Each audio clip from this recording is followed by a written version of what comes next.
Hello guys, samahan niyo akong gumawa ng star gamit ang karton na ito dahil magpapasko na. Sukat-sukat, sukat-sukat yan. Akala mo naman talagang marunong. Try-try lang yan talaga sa totoong buhay. And ayun na nga guys. O di ba ang bilis.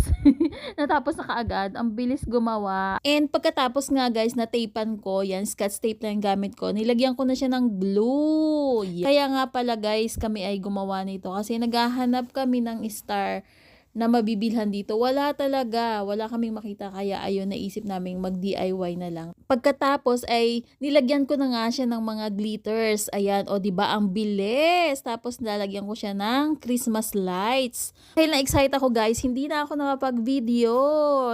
Kinabitan ko siya ng Christmas light. And ayun nga, o di ba ang ganda. Ayan, maganda na yan para sa akin. Basta bala kayo dyan, para sa akin maganda yan. Yun.